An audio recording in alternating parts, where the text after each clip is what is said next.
Hello, this is your host, Todd Lewis, the Praise of Folly podcast. Today is episode 7 of the Historical Blackout, and this is the third and final essay by here Homer Barnes on the Historical Blackout, blasting the Historical Blackout.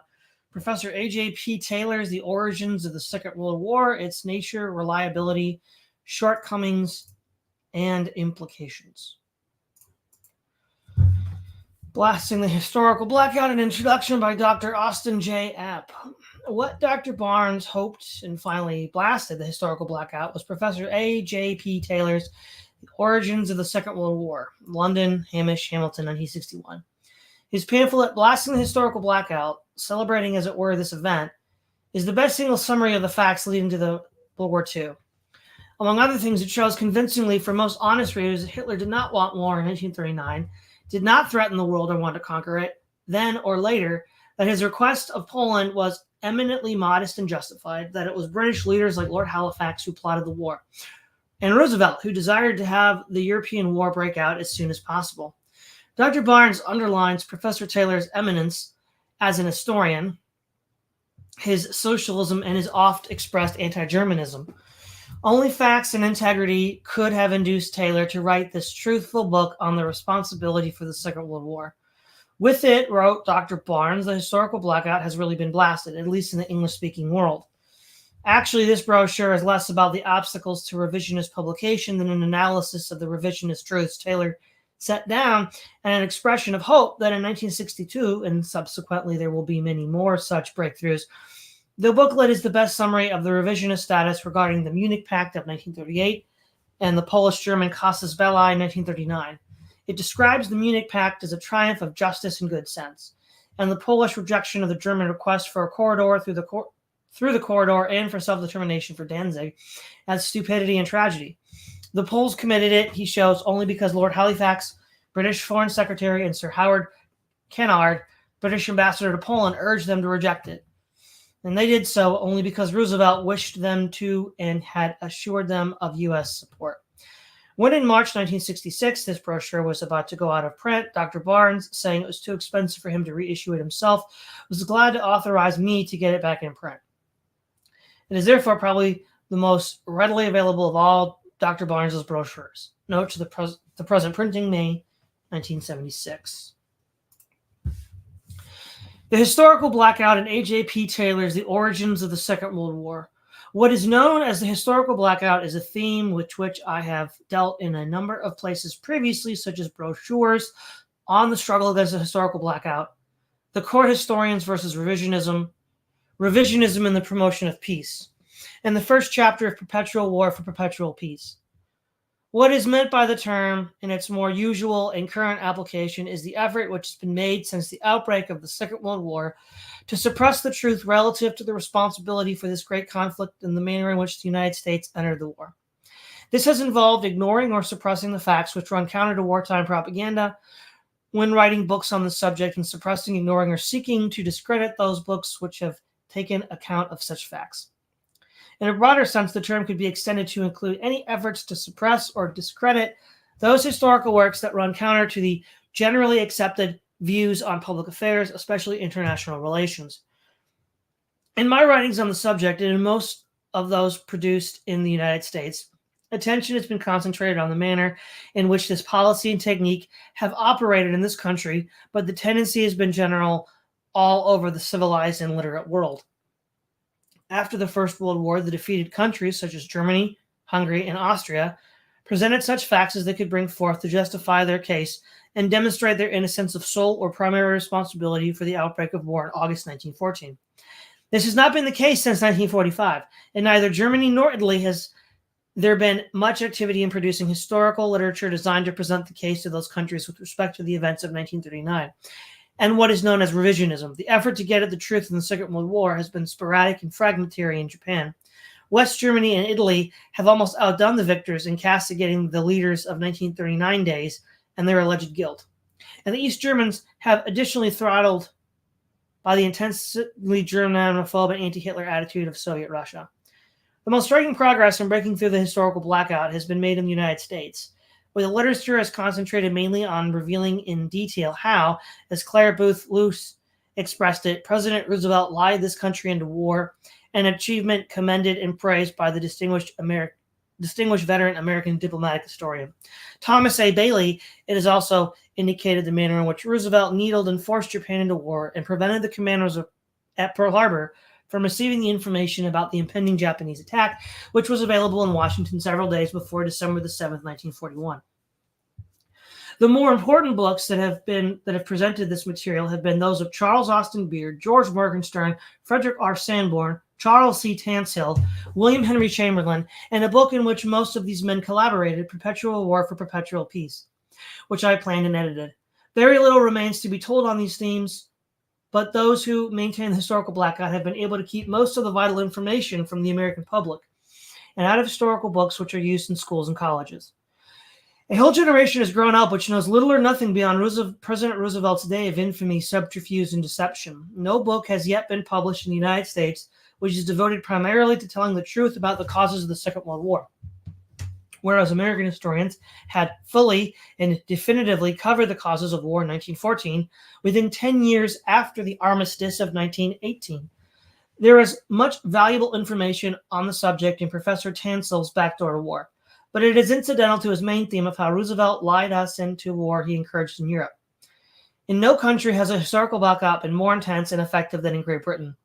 Here, it has been ingeniously christened the Iron Curtain of Discreet Silence by the able English lawyer and historian of warfare Frederick J.P. Veal.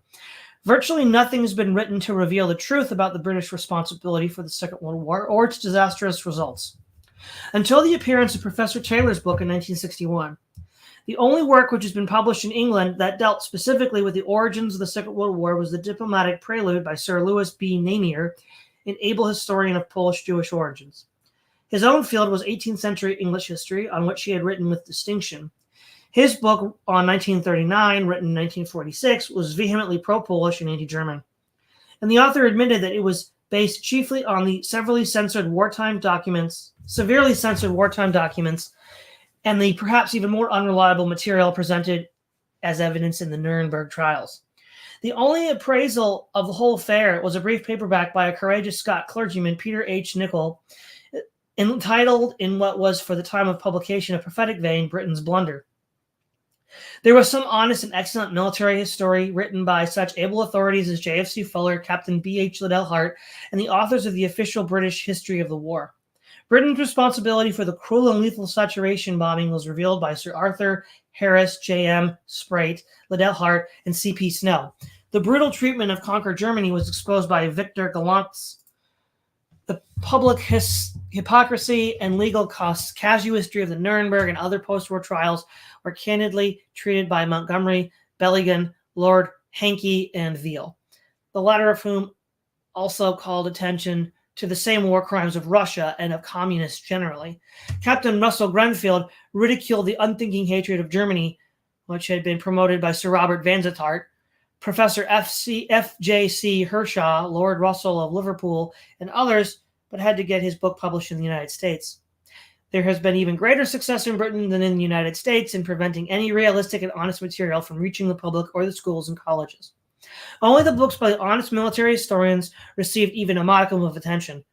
The complete edition of Mr. Veal's work on Nuremberg had to be brought out in the United States, and it remained virtually unknown in Britain, although it was warmly commended in a foreword by no less eminent and respectable Britisher than Dean William Ing of St. Paul's. Even his book, which is mainly on communist or communist-inspired war crimes, received the silent treatment despite a commendatory foreword by the justly famed Lord Hankey.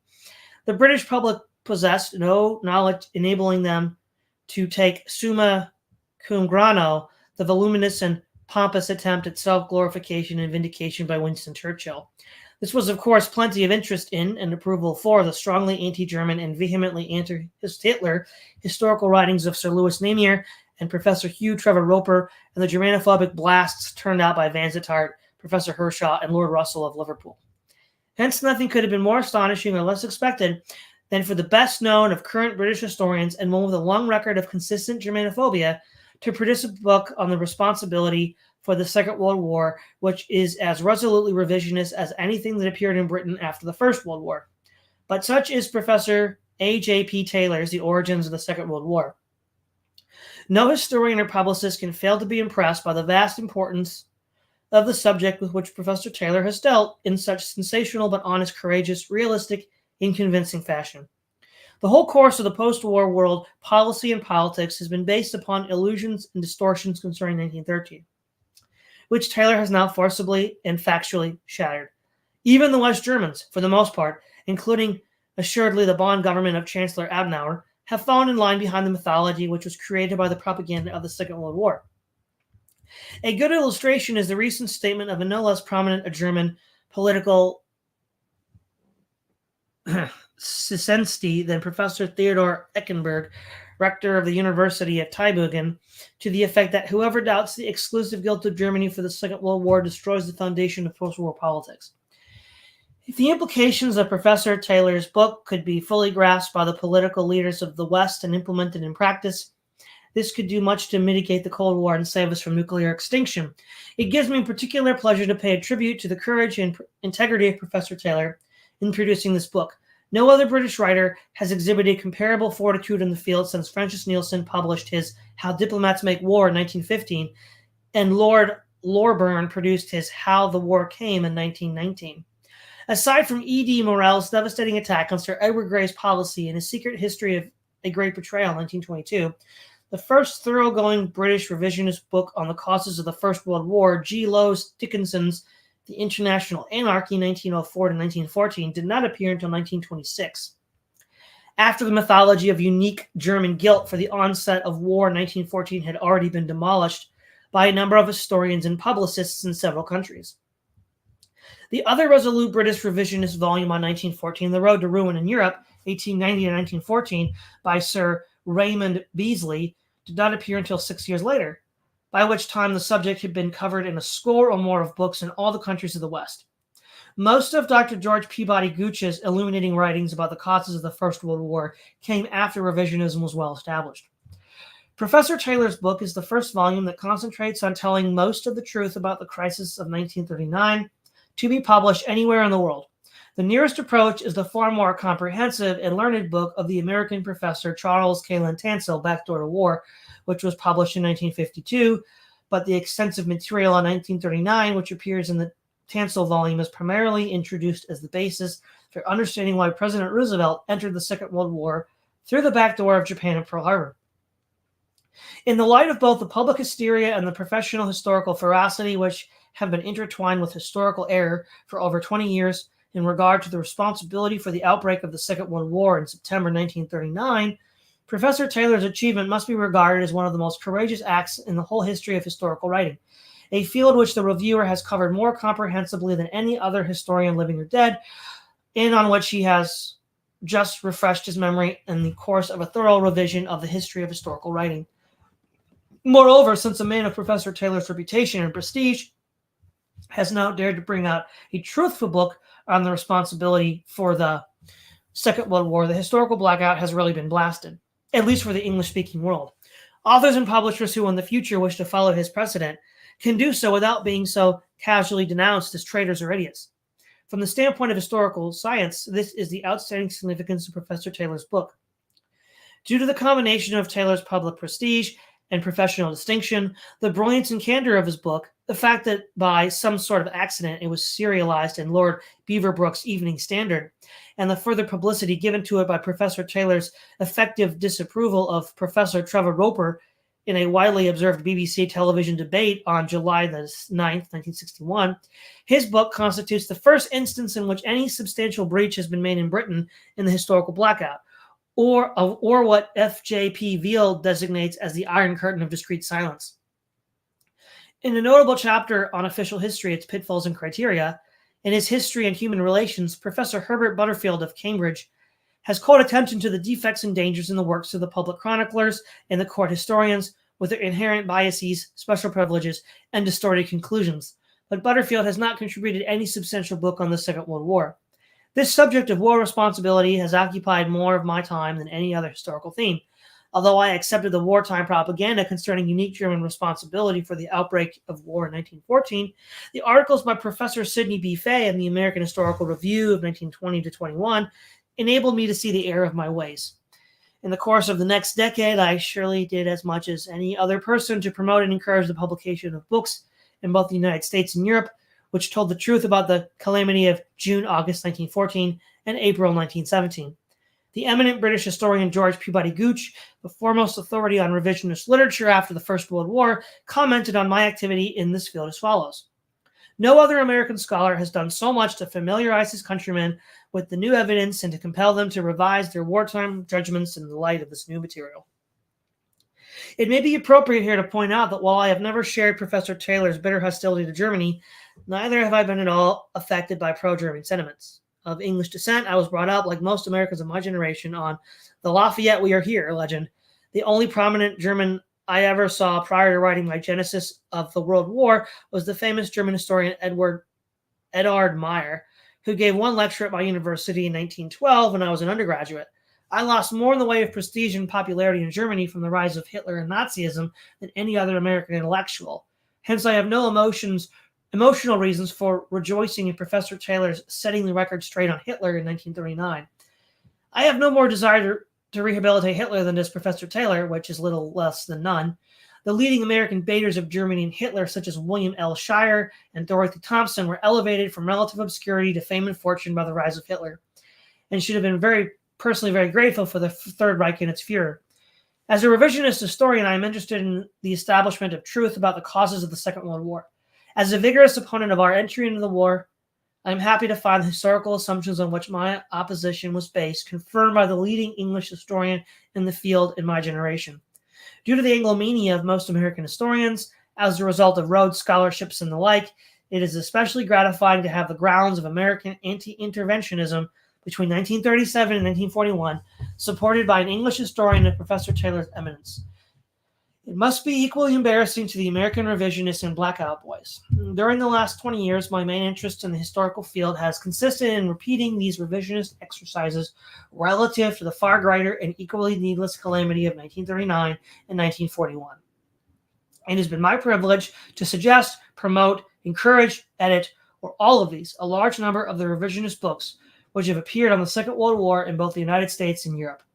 Of special importance is an as yet unpublished book by Professor David Leslie Hogan on the causes of the Second World War, which will certainly provide the definitive account of the responsibility for this tragic and unnecessary event for a generation to come.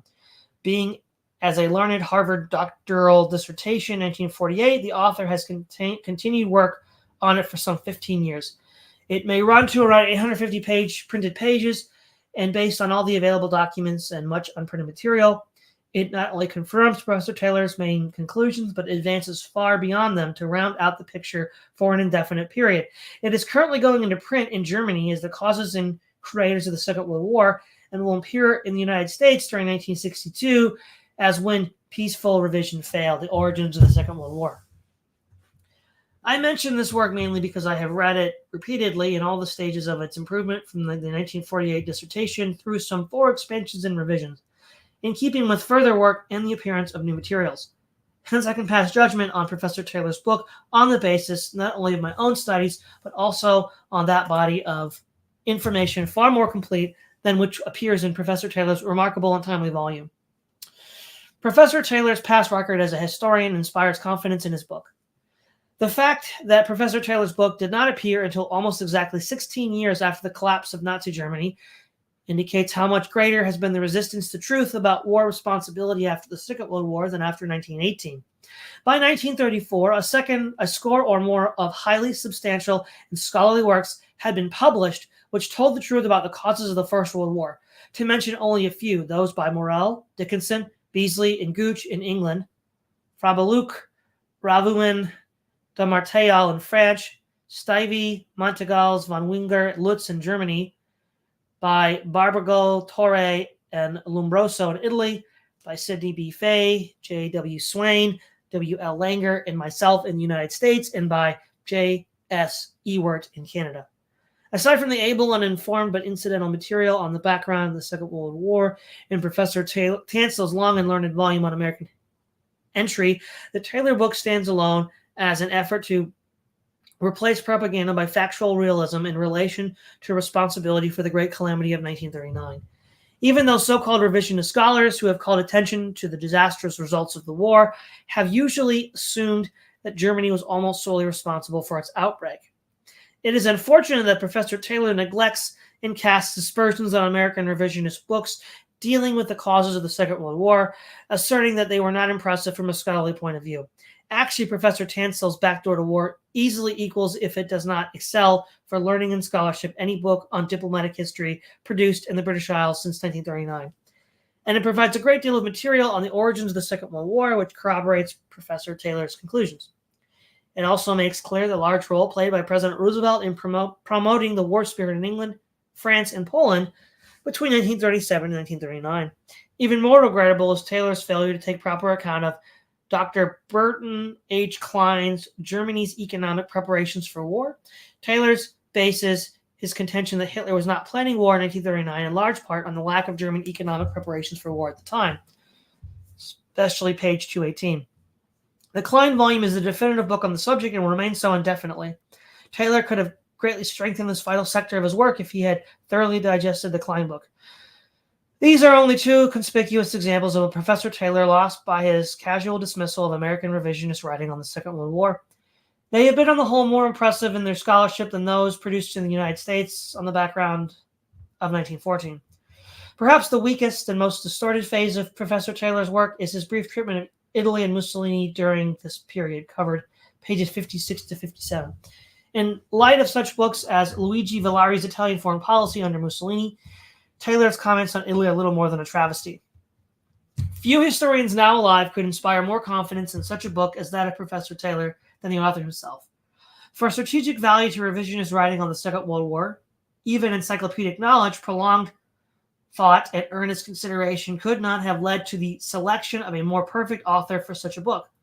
Had Taylor been known as a partisan of Germany in his historical writings, or a person who had, like Churchill, praised Hitler for his remarkable achievements and the rehabilitation of Germany in the 1930s, or were he a conservative who might be suspected of furtive admiration for Nazi authoritarian ideology, there might be some valid suspicion that his conclusions preceded his researches and were shaped and warped by his prejudices.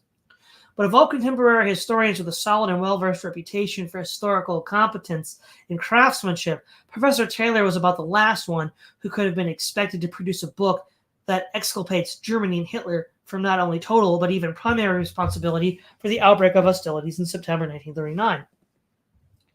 His writings on contemporary European and German history over many years have been regarded by historians without any bias on the German question as rather extremely anti-German, and his personal hostility to Hitler and his regime has even equaled that of Professor Trevor Roper. Moreover, Professor Taylor, being very congenial to the international policy of the British Labour Party, could hardly be suspected of having any cordiality to fascism or Nazi way of life or foreign policy. It is well to recall that not even Churchill or Alfred Duff Cooper and the conservatives who attacked Chamberlain and the Munich settlement in October 1938 were any more bitter or eloquent on this theme than Clement Attlee. Whether they are correct or not, it is therefore probably evident that Professor Taylor's analysis and conclusions are thoroughly sincere and honest, and as much as a product of conscientious scruples as of historical erudition. Granted that he is in his right mind about what I have heard, no doubt, expressed, it is inconceivable that his book is the product of levity, cynicism, satire, retaliation, or self-amusement, as Trevor Roper has rather more than hinted in his bitter attack on it in the July 1961 issue of Encounter. No sane man amuses himself by expressing and taking worldwide responsibility for a serious opinion as repugnant to his own personal prejudices and preconditions as they could well be to any literate person. It is interesting to note that while Professor Taylor was the logical candidate for the distinguished post of Regius Professor of Modern History at Oxford, he was passed over by Prime Minister Macmillan, who apparently feared that Taylor could not be permanently trusted to avoid stating embarrassing historical truths and to maintain immaculate the Iron Curtain of discreet silence. Hence, he gave the post to Trevor Roper, who now sits in the chair once occupied by the historical giants like Bishop William Stubbs and Edward Augustus Freeman, thus underlining the ravages wrought by war propaganda on the standards of British historical scholarship in the present century. By granting his political purposes, Macmillan's historical guesswork was beyond cavil. Unilateral revision of the Versailles system was forced on Hitler by Allied duplicity and lethargy. After these preliminary observations, which are indispensable for judging the importance and validity of Professor Taylor's work, we can now get down to the outstanding facts and conclusions which are expressed in the book. The readers of this brochure are not likely to be primarily concerned with diplomatic details. If they are, they can read the book. The vital core of the volume is a contention that Hitler did not wish a war, either local, European, or world, from March 1933 right down into September 1939. His only fundamental aim in foreign policy was to revise the unfair and unjust Treaty of Versailles, and to do this by peaceful methods. This is the most remarkable and unusual contention, however, will be defended in this book. Hitherto, even those who have sympathized heartily with the justice and need of revising the Versailles Treaty have, nevertheless, usually maintained that even if Hitler's revisionist program is justified in its general objectives, he carried it out in a reprehensibly brusque, provocative, and challenging manner, gladly or casually risking war in each and every move he made to achieve the revision of the Versailles system. In other words, even if his goals was justifiable, his methods of seeking to obtain it were unpardonably violent, deceitful, and inciting.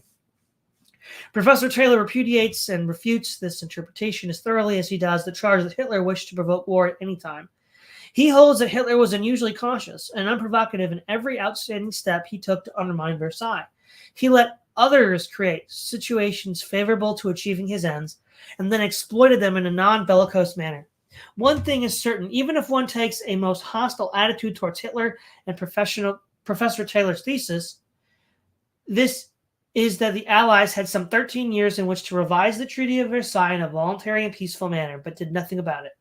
Although one of the main ostensible functions of the League of Nations was stated to be carrying forward a peaceful revision of Versailles. Professor Sidney B. Fay had proved by 1920 that the war guilt clause of the Treaty of Versailles, proclaiming that Germany and her allies were solely responsible for the First World War, had no valid historical foundation whatever. After he came into power, Hitler waited patiently for some years for the Allies to make some practical move to revise Versailles system before he occupied the Rhineland on March 7, 1936. Even on the heels of this action, he publicly proposed on March 31st, 1936, what Francis Nielsen has called the most comprehensible non-aggression pact ever to be drawn up. But the Allies made no cooperative response whatever. They totally ignored it. In the meantime, Hitler had barely attained power when, on May 17, 1933, he proposed the most sweeping disarmament plan set forth between the two world wars, but neither France nor Britain took any formal notice of it whatever. Even after he had reintroduced conscription in March 1935, in response to the expansion of military conscription in France, Hitler declared that the German government is ready to take an active part in all efforts which may lead to practical limitation of armaments. This proposal received no more response from Britain, France, or the United States than that of May 1933. Hence, if Hitler was to revise Versailles at all, it was completely evident by March 1936 that it must be by unilateral action. We may now consider what Professor Taylor concludes about the moves whereby Hitler accomplished all of his revisionist program except for the settlement with Poland, the failure of which brought on the European War in September 1939. In doing so, we should always keep in mind Taylor's fundamental assumption about Hitler to the effect that he was not a fanatical and bellicose psychopath, a veritable madman intent upon war, but a shrewd and rational statesman, notably in his handling of foreign affairs. No plans for military aggression or world conquest in Hitler's revision of the Versailles Treaty. The case for Hitler's occupation of the Rhineland on March 7, 1936 was a thoroughly valid one, and the occasion was provided by the breakdown of the Strasse Front, the success of the Italians in Ethiopia, and the approval of the Franco-Soviet Pact of February 27, 1936. Neither the French nor British offered any effective resistance, although if they had done so, Hitler would have beaten a hasty retreat. His military situation was a complete bluff. The occupation was an advantage to Britain and no serious loss for the French. The British were haunted by the fear that the situation of 1914 might be repeated, that they might be dragged into war for the sake of Czechoslovakia or Poland, as in 1914. They supposed they had been dragged into the war for the sake of Russia. The German reoccupation of the Rhineland removed this fear. Henceforth, France had a defensive policy forced upon her, whether she would or no, and most Frenchmen made no great complaint. Nor was the situation all lost for France. Germany, by reoccupying the Rhineland, used up the priceless asset that had brought her so many advantages, the asset of being disarmed. The general publics in Allied countries have not needed any specific documentary proof of Hitler's alleged maniacal determination on war. They have been satisfied with clinging to all but unchallenged propaganda of wartime, indeed of some years before 1939. But scholars have looked for documentary support for this damaging charge against Hitler have depended primarily on what is known as the Hossbach Memorandum, the record made by a German General Staff Liaison Officer named Hossbach of a meeting on November the 5th, 1937, at the German Chancellery, which was attended by Hitler, his chief army and naval officers, the foreign minister, and Göring. There took place a general discussion of the European situation, present and future, and of the possible relations of German policy to this. Most of the historical scholars who have read this document have declared that it confirms their preconceived opinions and definitely permanently proves that Hitler here planned or revealed his plans for a great war of European conquest, perhaps even world conquest. This traditional attitude towards the Hossbach Memorandum is characteristically stated in W. L. Langer and S. E. Gleason's book, The Challenge to Isolation, page 53.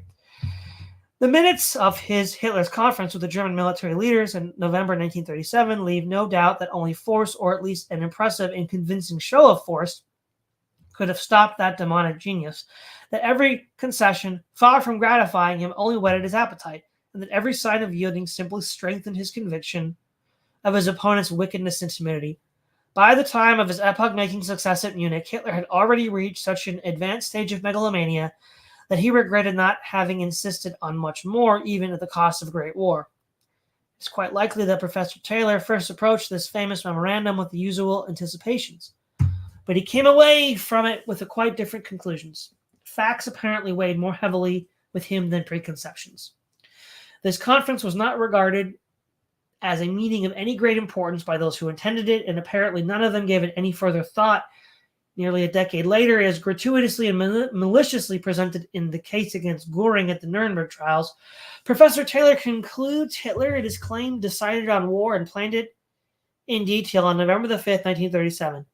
Yet the Hossbach Memorandum contains no plans of this kind and would never have supposed to do so unless it had been displayed at Nuremberg. The speculations of Hitler were irrelevant as well as mistaken. Hitler did not make plans for world conquest or anything else. His speculations, bear hardly any relation to the actual outbreak of war in 1939, page 134. If the European public did not know of the Hossbach Memorandum, which most historians have used to brand Hitler as unquestionably one of the outstanding war criminals of all time, they were well aware of the spectacular Anschluss, or union of Austria with Germany, on March the 12th, 1938. They have used this to condemn Hitler in the same manner as scholars have used the Hossbach Memorandum, interpreting the entry into Vienna as an act of brutal military aggression. Looking into the facts, Professor Taylor finds Hitler was actually annoyed by the forceful manner in which the Anschluss had to be accomplished. He had intended to take over Austria peacefully and gradually by political manipulation from within. He was indignant over the fact that the situation developed in such a way that he had to seem to be accomplishing it by a show of force. The crisis was forced on him mainly by the stupidity and duplicity of Schuschnigg. Professor Taylor summarizes the essentials as follows. Hitler had won. He had achieved the first object of his ambition, yet not in the way he had intended. He had planned to absorb Austria imperceptibly so that no one could tell when it ceased to be independent. Instead, he had been driven to call in the German army. For the first time, he lost the asset of aggrieved morality and appeared as a conqueror relying on force. By the Anschluss, or rather, by way in which it was accomplished, Hitler took the first step in the policy which was to brand him as the greatest of war criminals. Yet he took this step unintentionally. Indeed, he did not know that he had taken it. Pages 149 to 150. Not much valid criticism could be made of the actual achievement of the Anschluss, since it had been recommended by most realistic and fair-minded students of the post-war situation ever since Versailles, and it was greeted with the greatest enthusiasm by the vast majority of the people of Austria. Let's see. Few episodes or events in the history of civilized mankind have been more vehemently attacked and viciously pilloried than the Munich Conference of September 29 to 30, 1938. It has been depicted and denounced as a veritable incarnation of the cowardly betrayal of all principles in public ethics and international dealings. It gave rise to the most widely used political smear term of the present generation, appeasement, which is actually the procedure whereby most normal diplomacy has been carried on for centuries, namely by rational and peaceful negotiations. Munich has also been especially portrayed as the most ignominious and irresponsible defeat Britain ever met in her entire diplomatic experience and the main causes of the Second World War.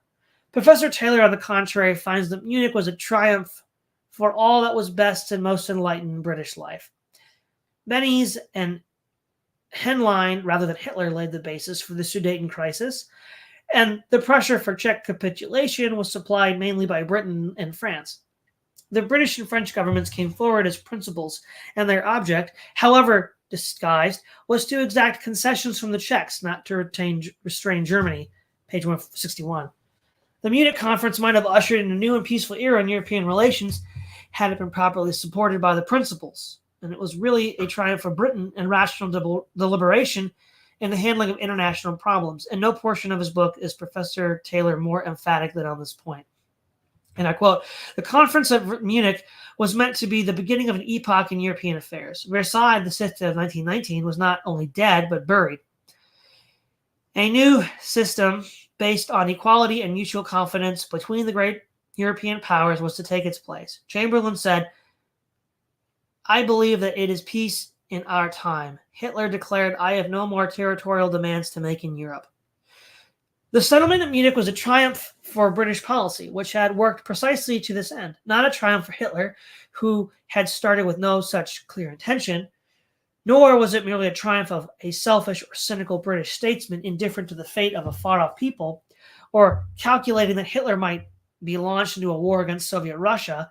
It was a triumph for all that was best and most enlightened in British life, a triumph for those who had preached equal justice between peoples, a triumph for those who had courageously denounced the harshness and short-sightedness of Versailles. Page 187 to 189.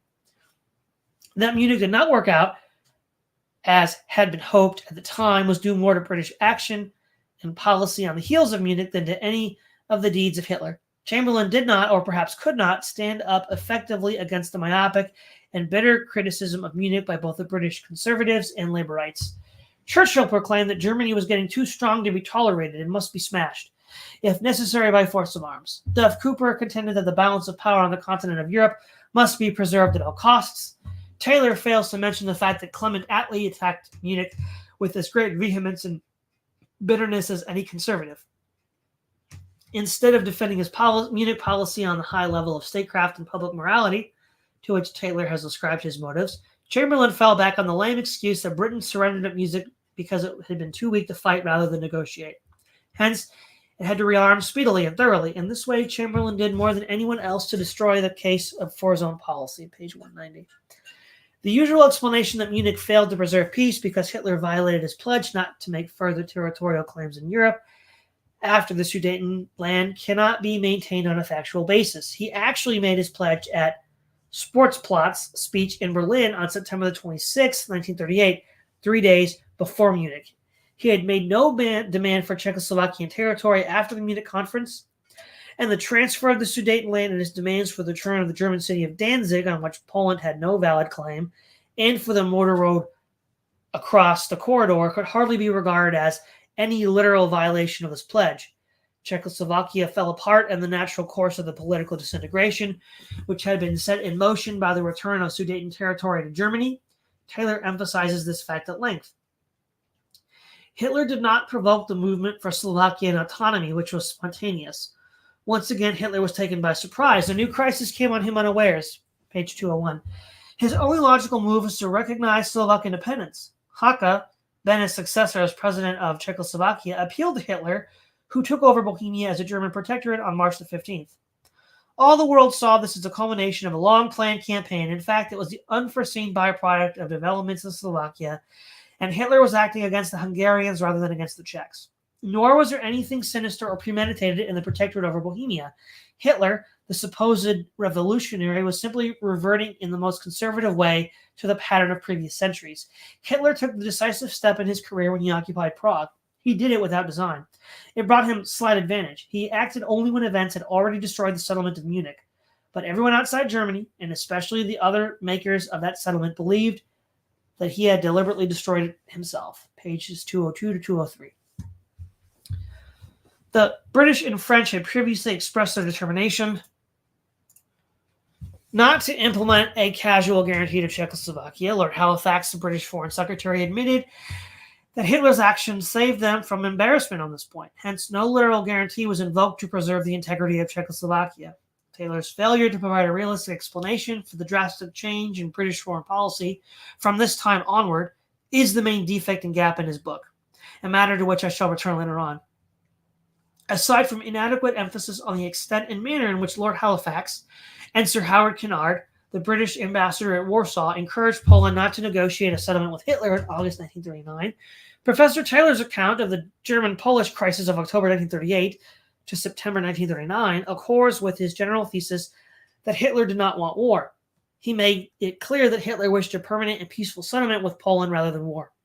The terms Hitler suggested to Poland, beginning on October the 24th, 1938, were extremely reasonable, far less drastic than many British leaders had suggested between the two world wars. Even Churchill, at about the very time Hitler came to power, had declared in the House of Commons on April the 13th, 1933, that the question of the Polish corridor was a leading issue that had to be adjusted if European peace were to be preserved. Hitler asked for the return of Danzig and a railroad and motor road across the corridor. Indeed, he proposed much more in return than he requested. He offered to guarantee the Polish boundaries as settled at Versailles after the First World War, something the Weimar Republic would never even consider. There is conclusive evidence that the Polish leaders believed that Hitler's terms of 1938 to 1939 were sincere and were not merely the first step in a sinister program to absorb Poland later on by military force or political intrigue. But Beck and Warsaw refused to accept these moderate terms. March 26, 1939, broke off negotiations with Germany. They were never again resumed down to the time war broke out on September 1st, 1939. The stubborn refusal of Poland even to negotiate with Germany during the crisis of August 1939 is fully revealed by Taylor, although he does not bring out the extent to which Beck was encouraged in his intransigence by Halifax and Kennard, especially the latter. Strangely enough, Kennard's name does not even appear in the index. Even in the book itself, it only appears casually in 2 or 3 footnotes for the purpose of identifying diplomatic messages. Yet Kennard surely played as large a role in bringing on war in 1939 as Izavalski did in 1914. Taylor does, however, make it crystal clear that the Poles were far more willing to envision war than was Hitler. Right down to the final crisis, Hitler had hoped for a peaceful revision. Even during the last hours of peace, he only increased his demands to include a plebiscite in the northern tip of its corridor. It would have taken a year of peaceful negotiations to complete the arrangements under this plan, and the important Polish port of Gdynia was explicitly excluded from the proposed plebiscite area. In his final conclusion as to the coming of war in September 1939, Professor Taylor rejects the verdict which has been accepted for more than 2 decades, namely that it was an inevitable product of a long premeditated and wicked plot on the part of a maniacal Nazi dictator. He contends to the contrary that it was a calamitous mistake not premeditated by either side, and was primarily the product of diplomatic and political blunders on both sides. This is a story without heroes, and perhaps even without any villains. The War of 1939, far from being welcome, was less wanted by nearly everybody than almost any war in history. The War of 1939, far from being premeditated, was a mistake, the result on both sides of diplomatic blunders. Such were the origins of the Second World War, or rather, the war between the 3 Western powers over the settlement of Versailles, a war which had been implicit since the moment the First War ended. Pages 17, 104, 219, 278. One of the most cited proofs that Hitler was determined on war in August 1939 is that he signed the pact with Russia on August the 23rd. It has been all but universally held that he did this solely to protect his rear in the east, and would hence feel safe in making war against Poland and against Britain and France if the latter proved necessary. Professor Taylor believes, however, that the evidence indicates that Hitler was aiming at another Munich, not war. This is further confirmed by Hitler's generous and comprehensive offer of final understanding with England on August 25th, the very day that Britain confirmed her new blank check to Poland, pages 268 to 269. Taylor agrees that this offer to England was genuine and represented Hitler's permanent policy. Although he wanted a free hand to deal with the situation in the East, Taylor points out that enlightened Western opinion had also pronounced this Eastern situation intolerable, page 269. Russia also appears to have thought that Hitler was seeking another Munich, page 262-263. While dealing with the German-Russian situation, it is desirable to correct one important item in usual indictment of Hitler, which has been regarded by some as an even more heinous crime than as pushing Europe into war in 1939.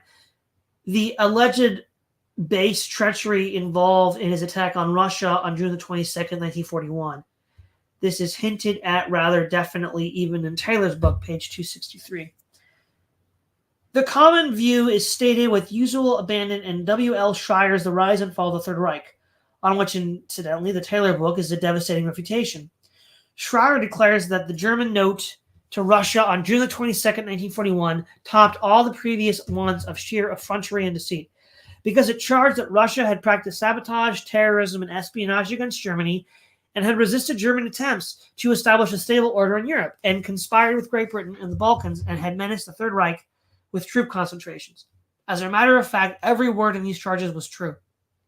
Until Hitler's sensational victories in the West, the spring and early summer of 1940, Stalin did live up reasonably well to his agreements in the August 23rd Pact. But the fall of Belgium and France and what appeared to be the certain capitulation of Britain upset all of Stalin's calculations. The war seemed to end without Germany, Britain, and France being reduced to an exhaustive stalemate, and with the victorious Germany at his door. From this time onward, Stalin ordered organized communist sabotage in all the areas occupied by Germany and elsewhere so far as possible, and directed extensive troop movements toward the German frontier.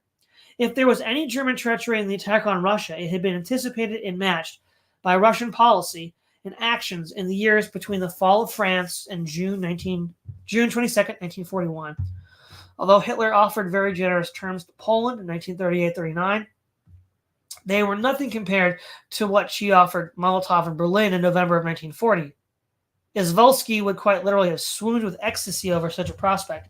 Not only the freedom of the Straits, but access to the Persian Gulf and the great riches of the Middle East. The fact that Russia rejected these brusquely is proof that Stalin wished war rather than a peaceful adjustment with Hitler. It would hardly be necessary for any sane person to emphasize the fact that Professor Taylor does not seek to present Hitler as any combination of Little Lord Fauntleroy, George Washington and the Cherry Tree, Clara Barton, and Jane Addams.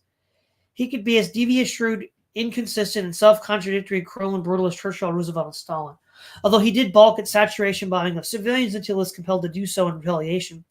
The main point here is that unlike Churchill, Roosevelt, and Stalin, he did not wish to have war break out in 1939. Hitler at least had the logic, common decency, and courage to shoot himself when he realized the ruin that he had brought on Germany, even if he did not intend to do so.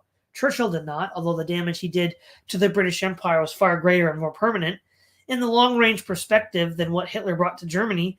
Even the truncate West Germany has now recovered, and it's the second most powerful country in Europe. The British Empire has been liquidated, and the situation in the British homeland becomes more precarious each year. Yet Churchill could find millions of benighted persons in Britain and the United States willing to spend their money lightheartedly to buy the books in which he boasted of his achievements as prime minister. He still totters around, smirkingly giving his V sign to the plaudits of his countrymen, despite the fact that today it more accurately implies vanquished than victorious. Roosevelt did not live long enough to shoot himself, unless one of the most fantastic of the apocryphal legends of the Roosevelt haters is true. It is doubtful if he would have done so had he lived, although one of the most learned and talented of American publicists has suggested the following as a suitable epitaph for him.